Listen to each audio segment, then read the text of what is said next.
As I drove to work, I thought about the conversation my wife started during dinner last night. It wasn't the first time, but it was happening more often, and I didn't understand why. She wanted to know how many women I had slept with before we became exclusive, and if I ever fantasized about them during lovemaking. My answer was a definite no. My wife and I had been married for 5 years. Despite some imperfections, our marriage was strong in trust, respect, love, lovemaking, and friendship, everything important in a relationship.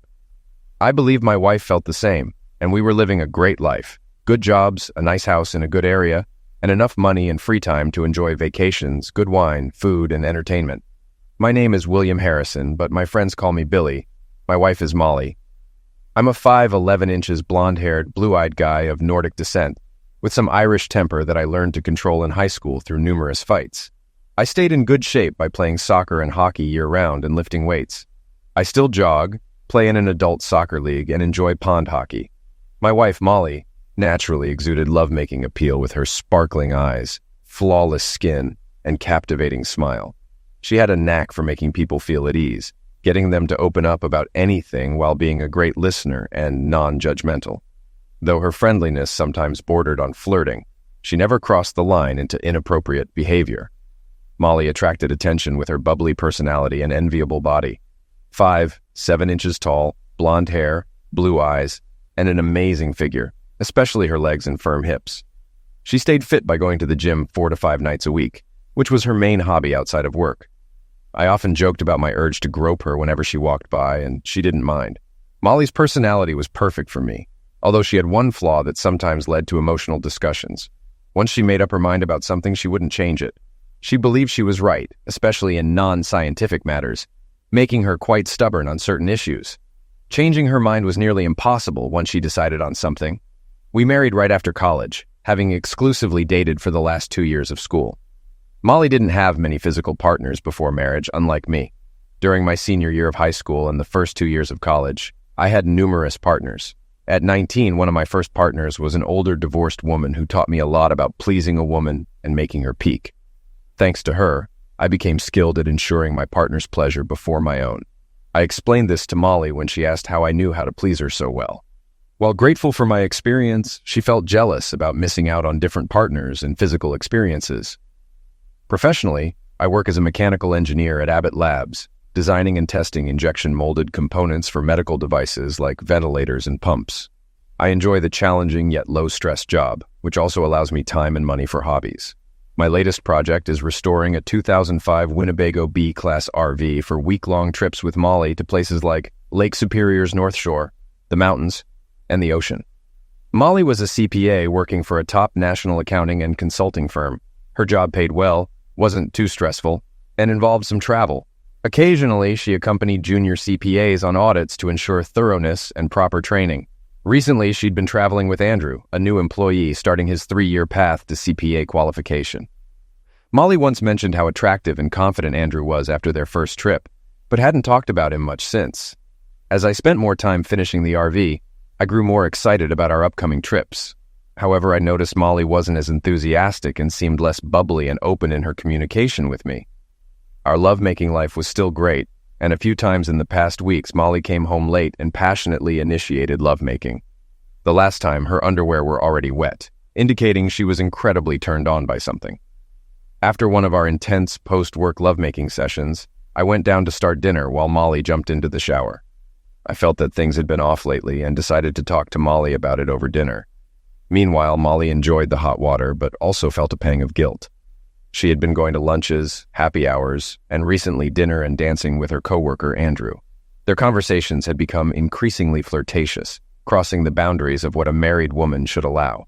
She was obsessed with this secret and the idea of lovemaking with another man. Molly was very attracted to Andrew and had decided last week to have lovemaking with him, believing it would help her move past the obsession and refocus on our marriage. She knew I had many partners before our relationship and believed I would never cheat on her, and she would never cheat on me. But she was determined to have a weekend with Andrew and was contemplating how to discuss it with me. She loved me deeply and didn't want to hurt me, but felt that if I loved her as much as she knew I did, I would understand, and we could move past it, even becoming stronger. She hoped she wasn't fooling herself, but her mind was made up. When Molly came down to the kitchen, I had prepared shrimp salads, cornbread, and poured 2 glasses of wine. As she sat, I said, "Molly, we need to talk about something, and I'm not sure how to begin." "Billy, just say what's on your mind. We love each other and can talk about anything. I also need to talk to you, but you go first." "Oh, that sounds a bit ominous. How many marriages start their end with, 'We need to talk'?" "Don't be silly, Billy. This isn't bad. It's something that will be good for me and, ultimately, good for you too. I'm not sure how to say this, but something feels off with us. You haven't been as open and loving lately." "Billy, did you forget about the amazing lovemaking we just had?" "Molly, I'm not talking about that. But since you mention it, what made you so incredibly aroused that you almost tore my clothes off?" Molly's expression shifted to concern and guilt. "If you don't like me being that aroused for you, then maybe it's your problem, not mine." I noticed her defensive attitude. "Molly, I see your concern and guilt. Can't you see it? Please tell me what's really going on. Should I be worried?" Molly looked down, realizing she needed to steer the conversation better to have a constructive discussion. "Billy, I'm sorry. That came out wrong. I need to tell you what's going on, but please remember that I love you and our life together more than anything. What we have is precious to me." "Molly, now I'm really worried. Are you having an affair?" "Billy, how could you say that? You know I would never cheat on you. I respect you too much. But I need you to listen to me fully before reacting. When I'm done, we can discuss it." "Okay, I love you and want only you. I want to have kids and grow old with you. This might be hard to hear, but please listen. Do you remember Andrew, my coworker I traveled with? I've also been having lunch with him, going to happy hour, and even had dinner with him last week." "What the hell, Molly? You said you weren't having an affair, but now you're admitting to one." "I'm not having an affair and I haven't cheated on you. But you promised to listen. Maybe I crossed the line by not telling you. I don't love him, but we've been flirting and sharing things with physical innuendo. It felt innocent until he told me he wanted to make love to me. He's 7 years younger, fit, and handsome, and I found myself infatuated with him." I jumped up in a rage. "God damn it, Molly, are you leaving me? Do you love him? Are you sure you haven't already screwed him? And this is a nonsense way to tell me?" Molly cringed at what she had said, and how none of this was coming out the way she meant it to Billy. "No, I haven't screwed him or anyone else. That's actually part of the problem. But please listen, I love only you. Andrew is just a kid. I could never fall in love with him. But you know that I have had only a few physical experiences before meeting you, and I feel like I have been deprived of some of the experiences you got to sample before we were a couple. I kind of feel like I was cheated out of sowing some wild oats before you and I fell in love. And now knowing that this young man that I am incredibly attracted to wants to screw me, I just can't seem to get it out of my mind. Today at work, Andrew and I were flirting back and forth, and that is partially the reason that I was so incredibly aroused when I got home and needed you to love me. I felt my pulse speed up and my skin flushed as I got an incredibly sad and shocked look on my face. This was not what Molly wanted to see. She quickly tried to erase the last statement she made by saying, "Billy, I didn't say that right. I love you. And making love to you is so much more than lovemaking. It is the most fulfilling thing I have ever felt. But I can't get this young man out of my system, and I have decided to have lovemaking with him and take this one-time opportunity to get my last physical experience with another man before you and I decide to get more serious about kids, careers, etc. I feel like I deserve this, and I'm asking you to let me have this. I have told you I would never cheat on you, and I respect you, and that is all true. And that is why I am asking for you to let me have this. But I guess I am also telling you I have made up my mind to do this." Molly was stunned to see me slump in my chair, tears filling my eyes and sliding down my cheek. This wasn't how she imagined it. It was supposed to be just lovemaking, nothing more. She had to convince me. "Billy, I love only you. I want to be married to you and grow old with you. This is just lovemaking, a one-time thing to get it out of my system. I swear I'll make it up to you for the rest of our lives if you let me have this. I will never cheat on you, and that's why I'm asking for this one-time gift as proof of your love for me." I jumped up from the table, hurt and anger in my eyes. "How could you equate my approval with proof of my love? That's nonsense. Here's what I'm hearing. You have already cheated on me. You have an emotional relationship with someone from work, shared closeness details, and spent time together. It's already cheating. Are you sure you haven't slept with him already? How will you make it up to me? By having more lovemaking, spending more time, or showering me with gifts? Aren't you supposed to do that now? Billy, stop. It's not an affair, and no, I haven't slept with him. But I did kiss him a few times after happy hours. Maybe it was the booze, but the thrill of someone different turned me on. This is a one-time physical experience, not an affair. I'll never love him, and I'll always love you. I feel I need this. If you loved me as much as I thought, you would give me this. It's only lovemaking, not love. It doesn't mean anything, but I can't get it out of my mind. I need this, and I promise I'll make it up to you. Molly, I can't believe you're asking me this. You've already disrespected me by starting an emotional and physical relationship with this guy. You've cheated by talking about lovemaking and kissing him. To me, that's as closeness as sleeping with him. I can't believe how naive I've been. I thought you loved me as much as I love you. I would never hurt you like this. Do you even understand how much you've damaged our relationship? I thought I could always trust you. But you've shattered that trust. Billy, stop being dramatic. I love only you. You can trust me, which is why I'm telling you this. It's just about me, not you. It's meaningless lovemaking.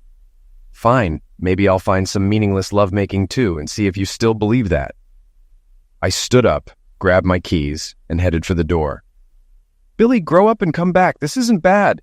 It will make me better and allow me to give you more love and attention in the future. Screwing another man will make you better?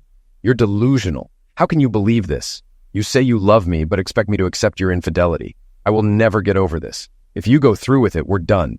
Do you understand? I started to cry, ran to my car, and was backing out of the driveway when Molly called after me. Billy, no. Please come back. We can get past this. I'll make it good for you.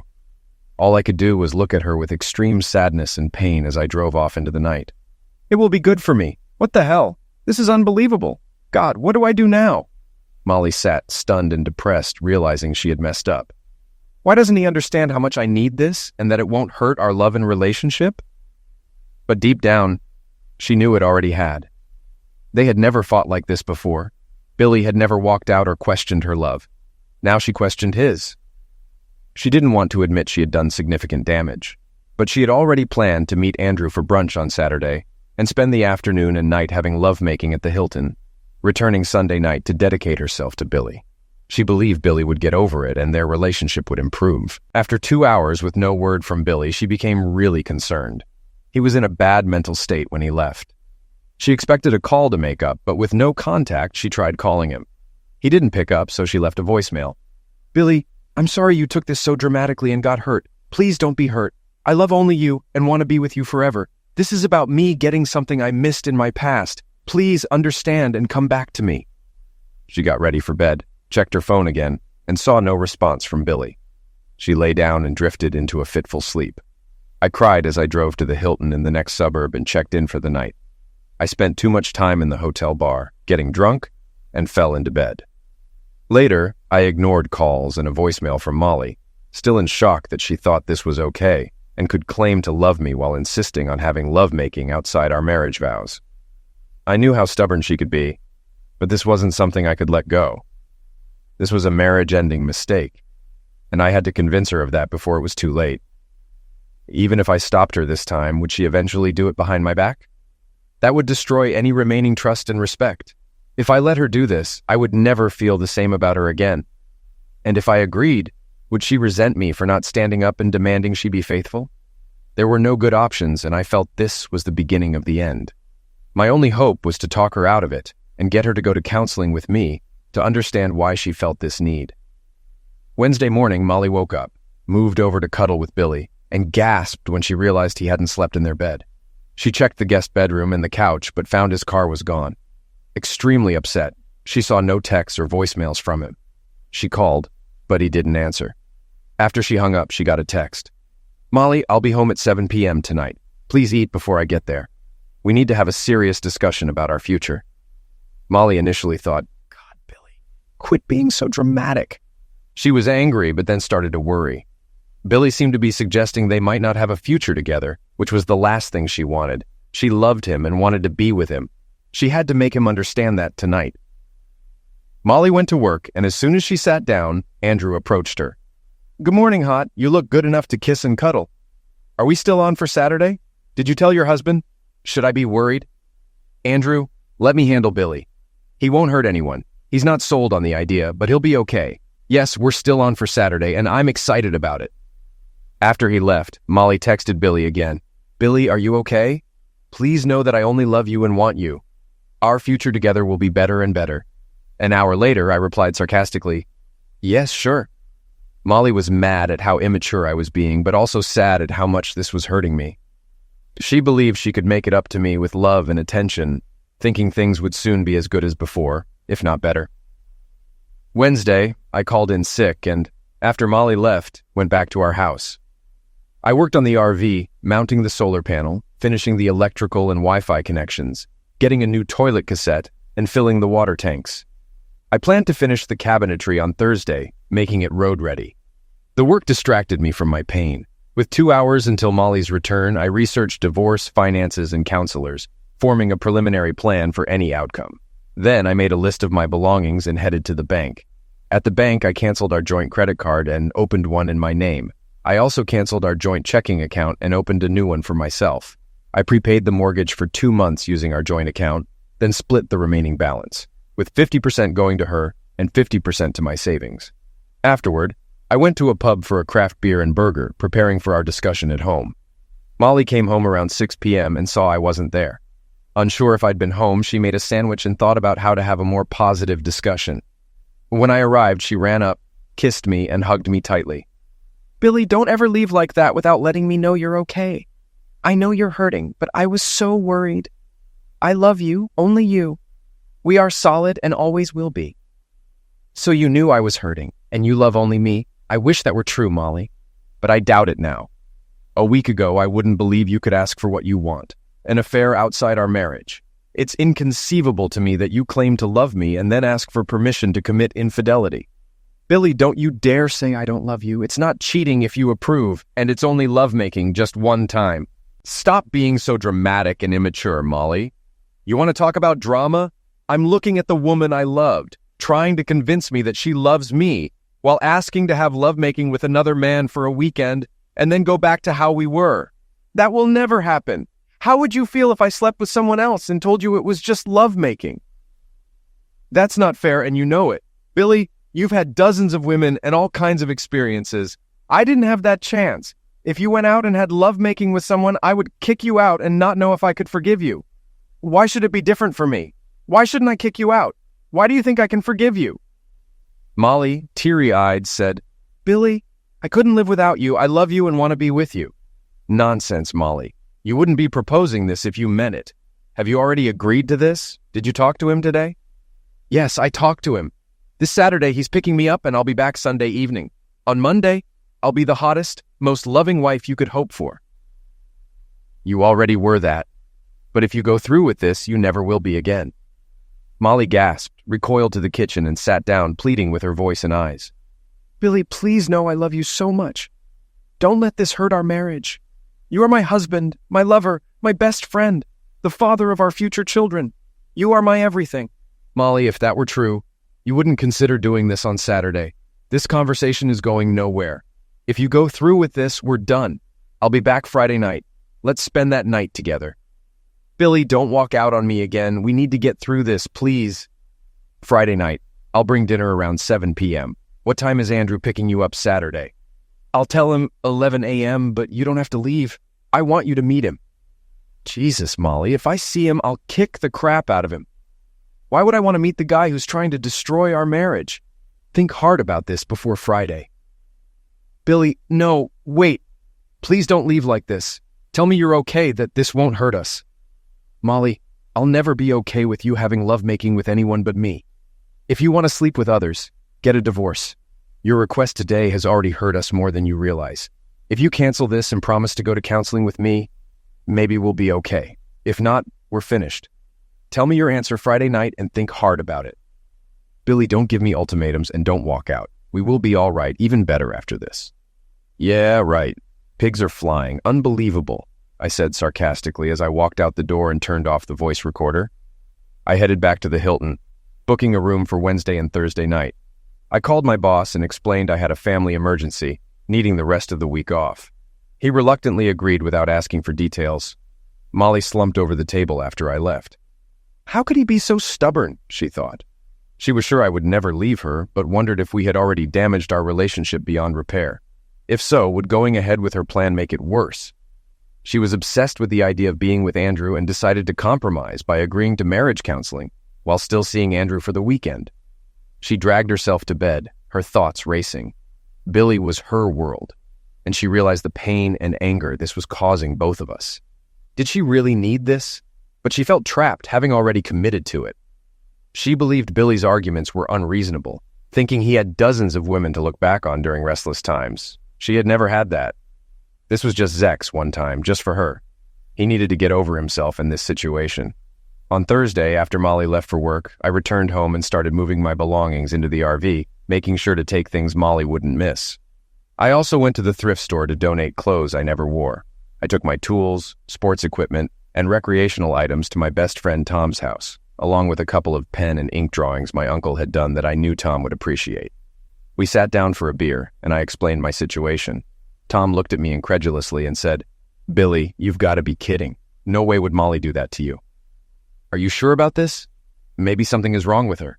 "Crap, I'm not sure of anything. My whole world has been turned upside down in a week, and it's like Molly's a different person. I don't get it. The love I have for her is under attack and weakens with every excuse she makes for why this will be good for our marriage. She's gone crazy.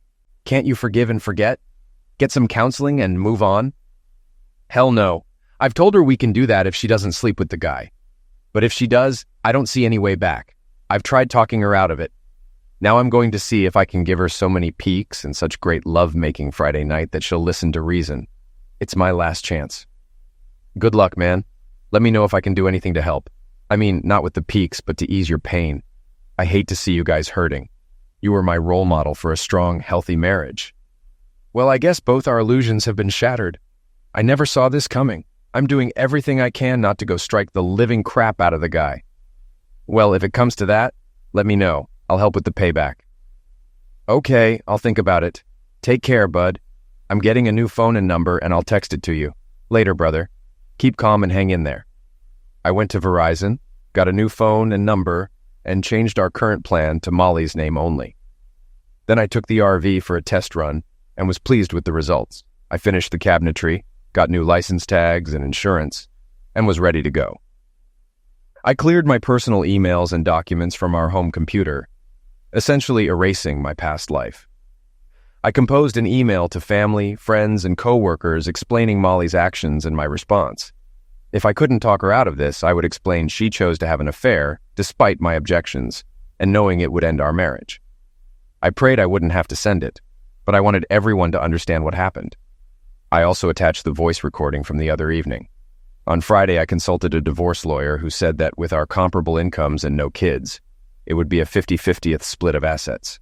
The only uncertainty was whether she would get half of my 401k, which had over $200,000. She had a defined pension plan, complicating the division. I decided I would withdraw the money, taking a 40% tax hit, rather than lose half to a cheating wife.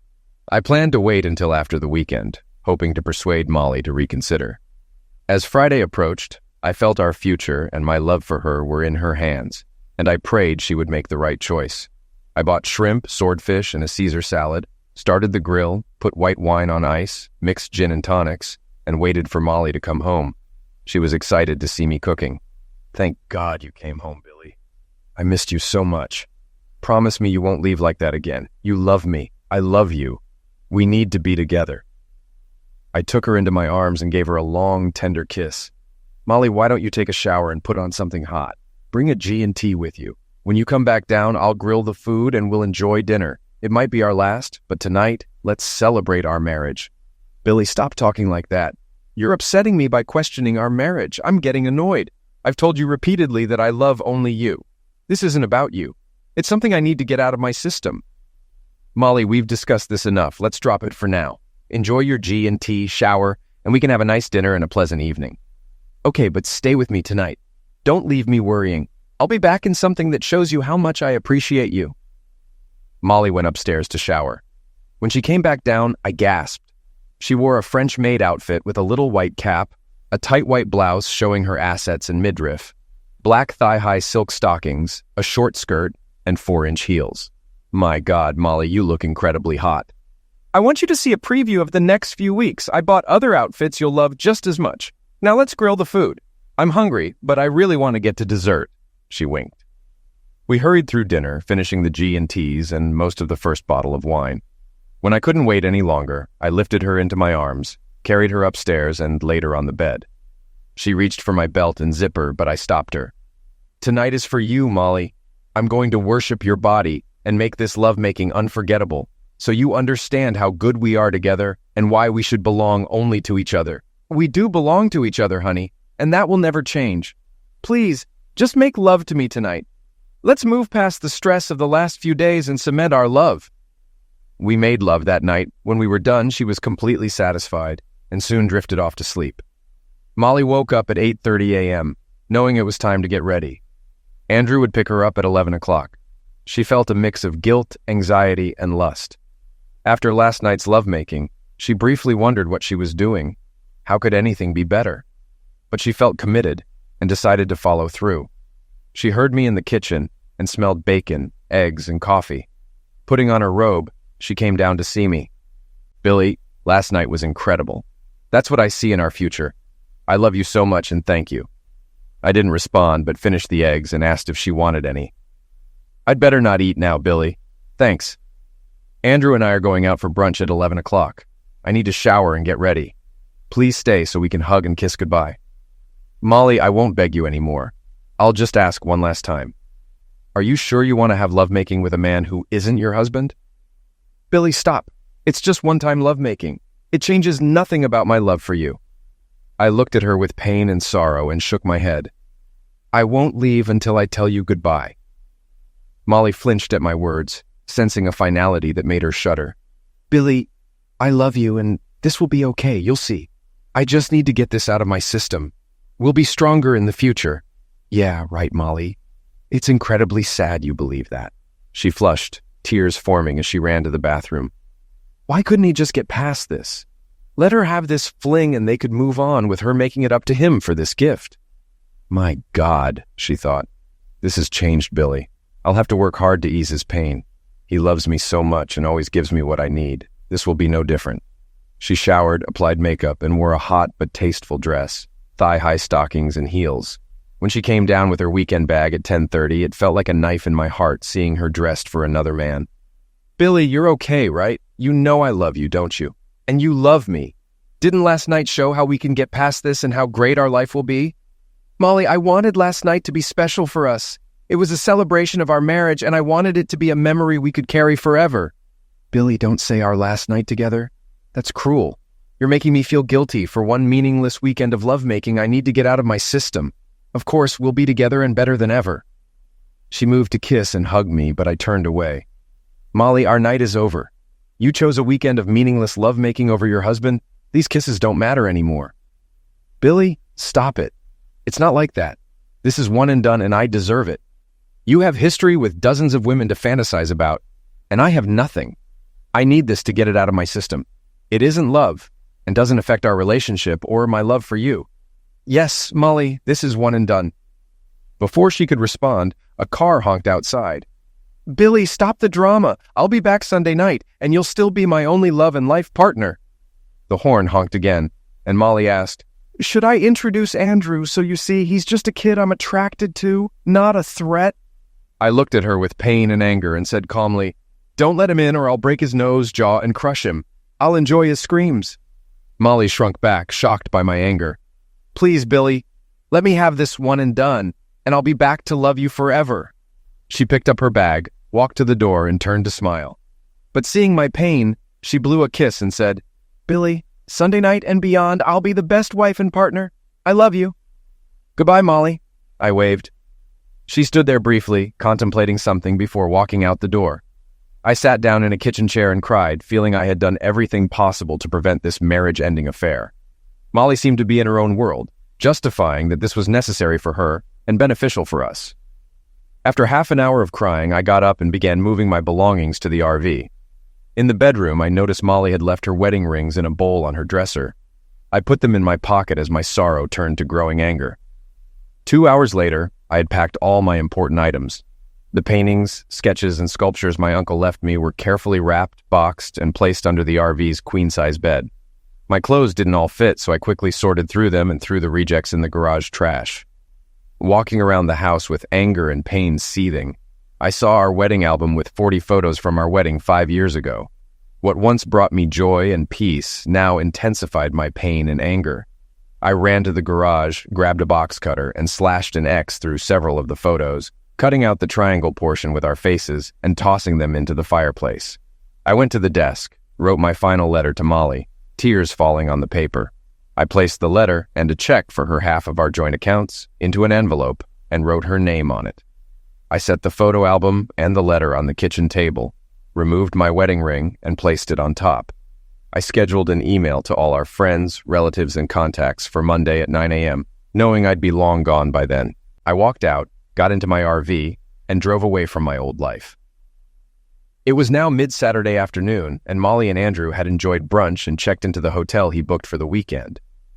They undressed slowly, with Molly feeling excited at seeing another man unclothed and aroused. He led her to the bed, kissed her a few times, and then tried to go straight to lovemaking. She told him, "Relax, Andrew. Take your time. We have all day today and tomorrow to enjoy this. How about you go down on me and get me warmed up?" "Molly, I don't do that and find it kind of disgusting. Here, let me get you warmed up." He then jammed his fingers into her for a few minutes. Though it wasn't pleasant or hot to her, he quickly moved to the missionary position. He grunted through about 2 minutes and yelled, "I'm going to climax. Do it with me, Molly." With that, he was done. He rolled off and laid back on the bed. Molly lay there in disbelief. She wasn't even close to climaxing and was barely aroused.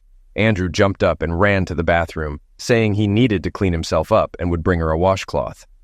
She turned away from the bathroom, wondering what she was doing and what she had done to cause Billy so much pain for something that was turning out to be more meaningless than she thought.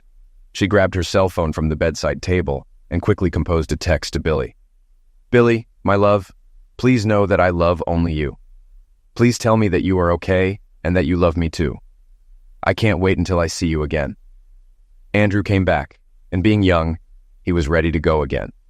They had lovemaking 3 times that afternoon, and although she finally climaxed the 3rd time, it was her own effort. They got up, dressed, and went out to dinner. Dinner was awkward, with small talk and no real connection, either physically or mentally, between them. The magic she thought she felt before was gone. They danced after dinner, but it felt like dancing with her brother or uncle. The physical attraction she convinced herself was strong had disappeared. Although Andrew wanted to return to the room quickly, she kept ordering drinks, putting him off until they were both very drunk and had trouble getting back to the room. When they got there, she quickly stripped off her clothes, collapsed onto the bed, turned away from Andrew, and went to sleep. In the morning, she woke up with a hangover and could feel Andrew snoring beside her. She decided the damage was already done, so she should give it one more try to see if she could have any memorable lovemaking with the young man. She tried to give Andrew a morning BJ, determined to turn him on enough to do something exciting in bed. Andrew woke up, enjoying it, and without warning, moving up to him, she said, "How did you like that, baby?" She moved in to kiss him, and he said, "Oh, gross, I'm not kissing that mouth. Can you please clean up, brush, and then come back to bed?" She grabbed her phone in disgust, went into the bathroom, and locked the door. She got in the shower, washed herself as if trying to wash off a plague, dried off, and sat down on the toilet. She checked her phone and saw that Billy had not responded to her texts. She tried calling him, but it went straight to voicemail. She sent him another text. "Billy, I love you. Are you okay? Please tell me you're okay, and we can get past this. This has turned into a meaningless and miserable mistake, and I know I want only you forever. I'll be home as soon as I can to hug you and tell you how much I love you. Please let me know you are okay." She convinced Andrew to go down for breakfast, and as they were finishing, she said, "Andrew, this was a mistake for me. I only love my husband, and this weekend with you has shown me that no one can compare with him. I'm going to go up to the room, pack my bag, and leave now. I'll get a cab. I don't want to see you again for lunch, happy hour, or dinner, and I'd appreciate it if we could avoid each other at work. I'm sorry, but this was just a major mistake." "Well, screw you, witch. You're the one who wanted this so badly and talked me into it. Go ahead and run back to your husband and try to forget how great the lovemaking with me was. There are plenty of women better looking than you who would love to be with me." Andrew, you're just a boy, and you don't have a clue how to please a woman. Get out of your delusion." With that, she walked up to the room, packed her things, and left. Molly grabbed a cab and got home around 3 p.m. on Sunday. The first thing she noticed was that the big RV that had taken up half of her driveway was gone. Wow, I guess Billy actually finished that thing, and he must have decided to go for a test drive or an overnight trip. I wish I could have been here for that maiden voyage, and I'm surprised and bummed out that he didn't wait for me. As she entered the house, she sensed that something was different. The first physical change she noticed was that the oil painting of the waves crashing onto Moonlight Bay in Encinitas that Billy's uncle had painted was no longer hanging above the fireplace. She looked around and saw that many of his other drawings and paintings were gone, as were the sculptures of the bison his uncle had made that sat on the mantel. "Oh no, Billy! What have you done? I'm home!" She screamed into the house, even though she knew no one was there to hear it. She pulled out her phone and saw that Billy still hadn't responded to any of her texts. She called his phone, and when the Verizon voice immediately responded, "This cell phone number is no longer in service," she let out a scream and sank to the floor. "Oh God, no! What have I done? Oh, Billy! How could you do this? How could you leave me like this?" She got up, trying to slow the stream of tears and gasps, and moved as quickly as she could to the kitchen. She fell to her knees again when she saw Billy's wedding ring on top of a letter to her lying on their wedding album. She sank into a chair, picked up the ring, and stared at it, unable to believe what was happening and what it all meant. She ripped open the letter and started to wail as she tried to read it through. "Molly, as you can guess, this is my final goodbye. Maybe I'm a coward, but I couldn't face you after you walked away from me and our marriage. I found your wedding rings in the bowl on your dresser, which perfectly symbolized how you abandoned our marriage. You knew that wearing the rings would mean admitting you were cheating, ruining your idea of a free pass for the weekend. I think you believed without a doubt that you could sleep with someone else and return to me, thinking our marriage would remain unchanged. I don't know how you could think it was okay to break our vows, humiliate and disrespect me, and consider it just a harmless weekend fling. But the reality is, it meant everything. It showed me that your love for me, if it existed, was nowhere near my love for you. It was far from what I deserved and what I naively believed I had. You hurt me more than anyone ever has. You took my love, pulled it out of my chest and stomped on it. You cheated the moment you started flirting with your lover. You sealed it with kisses at happy hours and dinners, thinking it was okay. And you delivered the final blow by assuming I would be fine with you having an affair. How could you think you deserved it and that if I loved you, I would accept it? I did everything to pull you back, but you ignored me. I told you our love, marriage, and friendship could never be the same, but you called me immature and dramatic. I suggested counseling to save our marriage if you stopped the fling before it happened, but you dismissed me. I warned that our last night of lovemaking would be the last time we were together if you went through with the affair, but you ignored me, assuming I would be there for you no matter what. I don't understand how you could think I would be okay with this. It's like you didn't know me at all, and evidently, I didn't know you because I trusted you and never thought you could destroy me like this. I could have physically stopped you, but I knew that would lead to resentment and a slow end of the marriage. You were kidding yourself thinking it was a one-time thing. If the lovemaking was bad, you would seek another fling to get it out of your system. If it was good, you would crave it again. You likely wouldn't have told me about future infidelities after seeing what we are going through now. But I knew they would come. I guess we'll never know. I can't be in a relationship without trust, and mine and you is completely broken. I couldn't love you again, wondering if you were thinking of someone else. When you walked out the door, you took all the love, respect, trust, and friendship you claimed to have for me and washed it away. I can't forgive you, trust you again, or even be friends. I have to cut you out of my life just like you cut my love out of my chest. A few practical things. I have split our assets and paid the mortgage for the next 2 months. Your 50% of our joint accounts is enclosed in this envelope. Our Verizon joint account is canceled as of Monday. You'll need your own. I've canceled our insurance and joint credit cards. I've taken my name off the mortgage and written a quitclaim deed to you. The house is yours to sell or live in. I don't care. It's not my home anymore, and I'll never be back. I sold my car and left in the RV. Sometime down the road, I will pawn your wedding rings for gas money so they'll serve some purpose. In my anger and pain, I did a couple of things. I took a box cutter to the wedding album, and you'll find some pieces in the fireplace. Go ahead and burn them. It's a fitting cremation of our marriage. I've also pinned an email to our friends, relatives, co-workers, and contacts about your decision to cheat and my decision to leave. You have a day or two to prepare your story, but maybe you can start by taking responsibility. The good news for you is you now have my permission to sleep with whoever you want. It would be nice if you didn't pick married men since you've already ruined enough lives. But go ahead and find whatever you were looking for that made you throw us away. You can divorce me, sell the house, move, do whatever you want. I don't care, and I leave that to you. Should I find a woman who truly loves me, then I'll worry about a divorce. I quit my job, cashed out my $401K, and my only plan now is to never see you again, and to take a left out of the driveway. Other than that, I'll forge a new life and hope to leave your memory behind. Goodbye, Billy. Molly had to read the letter several times to truly believe it was happening. She could see Billy's tear stains on the sheets as he wrote it. She got up, saw the damage to the wedding album, and barely made it to the sink before throwing up and nearly blacking out. My God, what have I done? How could I have been so self-centered and stupid? How could I destroy the only man I'll ever really love? I had it all, and gave it up for the worst, most pathetic lovemaking, and an a-hole who just wanted to get in my pants and didn't know what to do when he did. Molly crawled to the couch in the living room, curled up into the fetal position, and cried herself to sleep.